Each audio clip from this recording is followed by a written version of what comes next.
Hello friends, Hariom. कैसे हैं आप लोग? आई होप आप लोग अच्छे होंगे, स्वस्थ मस्त होंगे। मैं भी बहुत अच्छी हूँ फ्रेंड्स। मौत उम्र देखती है न जात देखती है, जो भी मिलता है उसको साथ लेके चलती है। न शकल न सूरत न तेरी औकात, ये सबके सिर पर फेर देती है हाथ। पीछे मुड़कर कभी मत देखिए, जो चला गया वो तेरा नहीं था। किसी को कुछ भी साबित करने की ज़रूरत नहीं है, क्योंकि दाने दाने पर खाने वाले का नाम लिखा है। जहाँ जिसका दाना पानी है वो वहाँ पहुँच ही जाएगा। यदि भगवान आपको नई शुरुआत का मौका दे रहे हैं तो पुरानी गलती कभी मत दोहराना। कुछ लोग अपनी हरकतों से बाज नहीं आते हैं। धूर्त इंसान से कभी भी उम्मीद मत करना। धूर्त इंसान से कभी भी उम्मीद मत करना। धूर्त इंसान हरदम दूसरों को मूर्ख बनाता है। धूर्त इंसान हरदम दूसरे को मूर्ख बनाता है। धूर्त व्यक्ति से ईमानदारी की उम्मीद बिल्कुल भी ना करें। ना ही ईमानदारी का पाठ पढ़ाएं, ऐसा कर लो वैसा कर लो, अच्छा हो जाएगा, थोड़ा संभल के चला करो। बिल्कुल समझाने की ज़रूरत ही नहीं है, माना समुंदर में शक्कर डालने के बराबर। धूर्त इंसान को उसके कर्मों की सजा मिलने में थोड़ी देर जरूर लगती है, लेकिन वक्त के हिसाब से जो रिश्ते बदलते हैं उनसे दूर रहना चाहिए। धूर्त इंसान जरूरत पड़ने पर दुम हिलाता है। मतलब होगा, आएगा बैठेगा खाएगा पिएगा, तुम्हारे पैर भी दबाएगा, तुम्हारी सब्जी भी लाएगा, तुम्हारा पानी भी भरेगा, हो सकेगा तो तुम्हारा खाना भी बना देगा, लेकिन मतलब निकलते ही शेर की तरह दहाड़ने लगता है। शेर की तरह आप जितने अच्छे होंगे आपको उतने ही फालतू लोगों से पाला पड़ेगा। ऐसे लोगों से दूर रहना होगा। धूर्त लोग झूठ भी इतनी सफाई से बोलते हैं कि आप उनका झूठ पकड़ भी नहीं पाओगे। अरे इन्होंने क्या कह दिया। ऐसे लोगों से, ऐसे घटिया लोगों से यही उम्मीद है। उनकी पहचान यही है, उनकी पहचान यही है। मतलब निकल गया तो पहचानते नहीं, यूं जा रहे हैं जैसे कुछ जानते नहीं। वक्त आने पर उनकी पहचान हो जाती है। धूर्त लोगों की फितरत शुरुआत में मीठा मीठा बोलते हैं, बहुत मीठा बोलते हैं, फिर कड़वा बोलते हैं, फिर नफरत करते हैं। इनका नकाब धीरे धीरे धीरे उतर ही जाता है। धूर्त लोग तेरे मुंह पे तेरे जैसी, मेरे मुंह पे मेरे जैसी कहते हैं। इनका कोई ईमान धर्म नहीं है। ये खुद तो डूबते हैं, सामने वाले को भी ले डूबते हैं। तो ऐसा आप बिल्कुल मत करिएगा। ऐसे लोगों की पहचान करना बहुत ज़रूरी है। चाहे संत हो चाहे महात्मा हो, किसी के मत्थे पे नहीं लिखा है कि ये संत है। एक संत एक कोठे वाली के सामने बैठता था। कोठे वाली संत को सुबह उठ के प्रणाम करती थी और अपने काम में लग जाती थी। संत क्या करता था, आज इसके घर में कितने गए, पत्थर से एक गया, दो गया, तीन गया, चार गया, पत्थर पत्थर गिन गिन के रखता था। आज इसके कोठे पे इतने आदमी गए, इतने आदमी गए। ये सिलसिला चलता रहा। एक दिन कोठे वाले की मृत्यु हुई और संत की भी हुई। दोनों की आत्मा ऊपर गई और कोठे वाली को भगवान ने स्वर्ग में जगह दी और संत को नरक में। संत को बड़ा गुस्सा आया। सारा दिन सारी रात भगवान का सिमरन करता रहा और इस कोठे वाली को इन्होंने स्वर्ग में जगह दी। पूछने लगा, भगवान ने कहा, ये एक कोठे वाली होते हुए भी तुम में संत देखती थी और दर्शन करती थी कि भगवान के दर्शन हो गए। तुम एक संत होकर इसमें वैश्या के दर्शन करते थे, आज इसके घर इतने गए इतने गए। तुमने अपना काम ईमानदारी से नहीं किया, लेकिन ये अपना काम ईमानदारी से करती रही। संत अपना सा मुंह लेकर नीचे स्वर्ग में चले आए। तो यदा कदा ऐसे लोगों की पहचान होती रहती है। केवल बुरे वक्त में ही ये लोग नहीं, ये लोग अच्छे वक्त में भी आते हैं और बुरे वक्त में भी आते हैं। कुछ धूर्त इंसान एक दूसरे की बात को तोड़ मोड़ के आपके सामने पेश करते हैं। ऐसे लोगों को नारद मुनि कहते हैं। इधर की उधर, उधर की इधर करना। कुछ लोगों के नाम लोग नारद मुनि भी रख देते हैं। धूर्त लोग गिरगिट की तरह रंग बदलते हैं, गिरगिट से 4 कदम आगे चलते हैं। इनको पहचानना बहुत मुश्किल है। संभल कर रहिए। धूर्त और मूर्ख में क्या अंतर है? क्या अंतर है?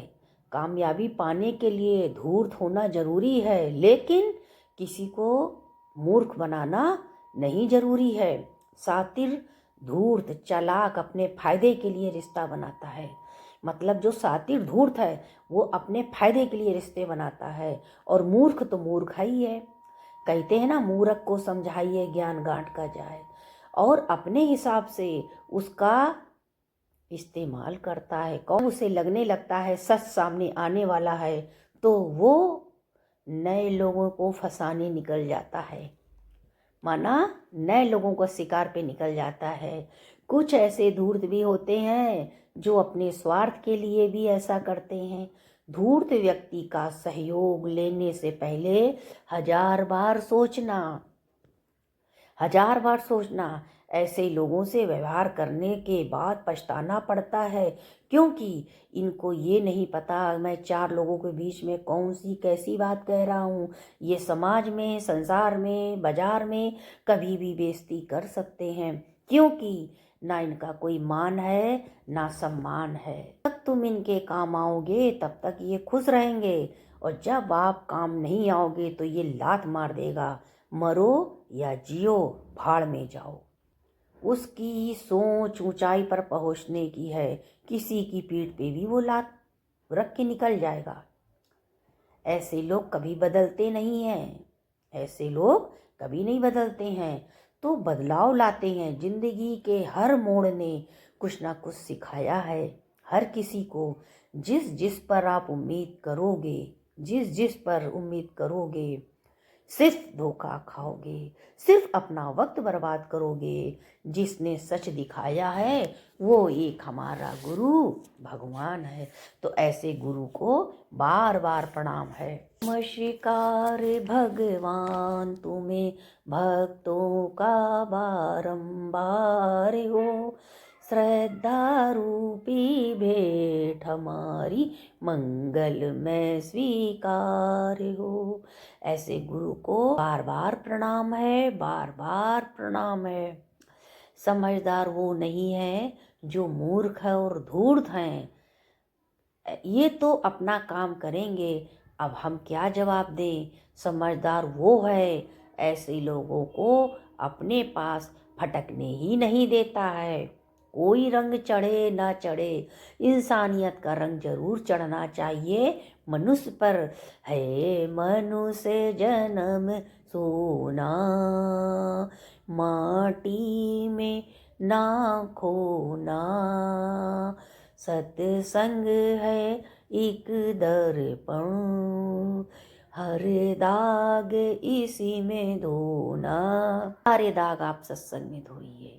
जो आंखों की भाषा ना पढ़ पाए, वो धूर्त इंसान तुम्हारी परेशानी मुसीबत क्या समझेगा। वो अनपढ़ है, पढ़ा लिखा होने के बाद भी वो अनपढ़ है। इसलिए कुदरत को खिलौना समझकर मत खेल, नहीं तो कुदरत जब खेलेगी तो तुझको कहीं का नहीं रखेगी, क्योंकि तू है माटी की मूठ। तुझे मौका भी नहीं देगी, तुझे मौका भी नहीं देगी। सारी धूर्तता निकाल देगी तेरी। ऊपर वाले में इतनी ताकत है, मिटा देगी तेरी हस्ती। तू क्या माटी की मूठ है। दर्द बहुत है जिंदगी में, फिर भी जीने की आरजू क्यों है। दर्द बहुत है जीवन में, फिर भी जीने की आरजू क्यों है। आंखों में आंसू हैं, खुश नहीं है, फिर भी दिखावा करने की कोशिश क्यों है। क्यों मजबूर हैं? क्योंकि तेरे प्रारब्ध का है खेल। धरती पर जो तूने बोया, वापस आ जा, वापस आ जा, वापस आ जा। हमने जो भी कर्म किए थे इसलिए हमको वापस आने ही पड़ते हैं। दिखावा करने के लिए क्यों मजबूर हैं लोग? अपना कोई नहीं यहाँ, फिर भी समाज का डर क्यों है? तकदीर के लिए, तकदीर के लिए कभी भी शिकवा ना करें, क्योंकि फूल भी कांटों की भीड़ में खुश रहते हैं। फूल भी कांटों की भीड़ में खुश रहते हैं। जिंदगी का सारा खेल वक्त रचता है, इंसान तो सिर्फ किरदार निभाता है। इम्तिहान हर इंसान के होते हैं, वो भी हार जाते हैं जो परेशान होते हैं। मुश्किल वक्त में सब्र करना सबसे बड़ी ताकत है। वक्त कैसा भी हो बीतता जरूर है। आदमी अगर ठान ले तो जीतता जरूर है। कामयाबी जिद है मेरी और मैं जिद्दी हूँ, ये सोचकर आगे बढ़ते चलो, बढ़ते चलो, बढ़ते चलो। एक दिन कामयाबी जरूर मिलेगी, इसलिए जिद्दी बनो कि मुझे कामयाबी चाहिए। आपका शांत एवं स्थिर दिमाग आपके जीवन की हर जंग ब्रह्मास्त्र है। किसी को कमज़ोर समझने की भूल मत करो। तकदीर बदलने में वक्त नहीं लगता, तकदीर कभी भी बदल जाती है। तकदीर बदल गई मेरी गुरुजी तेरे सत्संग से, गुरुजी तेरे सत्संग से, कहूँ सच मैं, कहूँ सच मैं। खुद को कमज़ोर समझना सबसे बड़ी कमज़ोरी है। कमज़ोर आदमी नहीं होता, मजबूरियाँ कमज़ोर बना देती हैं। धूर्त, मक्कार, घटिया लोग जमकर फ़ायदा उठाते हैं। जब हम परेशान होते हैं तो इन लोगों को मौका मिल जाता है और मौके का फ़ायदा ये लोग खूब उठाते हैं। मैं बेबस लाचार पड़ा देखता रहता हूँ, क्योंकि ना शरीर में दम, ना हाथ में मनी, आँखों में बेबसी के आंसू, क्योंकि हमारे अपने भी मिल जाते हैं उनके साथ। बूंद सा पानी जीवन का हंकार, सागर से बड़ा उम्मीद हम रखते हैं। उम्मीदें इंसान को खोखला बना देती हैं। जो भी करना है अपने दम पे करो, दूसरों के सहारे आगे मत बढ़ो। ऐसे ही धूर्तों की संगत में इंसान मजबूत बनता है। ये धूर्त धोखा दे देकर हमको मजबूत बनाते हैं। कुदरत करिश्मा तभी दिखाती है जब उसके अंदर सारे हुनर आ जाते हैं। यहाँ पर सब रिश्ते नाते झूठे हैं। एक दिन तुम 24 घंटा सच बोल कर देखो, 4 दोस्त 4 रिश्तेदार सब गायब हो जाएंगे, थू थू करने लगेंगे जैसे गधे के सिर से सींग। सिर हो सजदे में, दिल में दगाबाजी हो, ऐसे सजदों से खुदा कैसे राजी हो। आपको ये ब्लॉग कैसा लगा आप लोग ज़रूर बताइएगा। लाइक कमेंट सब्सक्राइब करिएगा। अगर आपको अच्छा लगे तो एक कमेंट भी करिएगा। आपकी कमेंट से मेरा उत्साह बढ़ता है और मैं दुगनी ताकत से फिर एक ब्लॉग बनाती हूँ। तब तक के लिए सभी फ्रेंड को हरि ओम।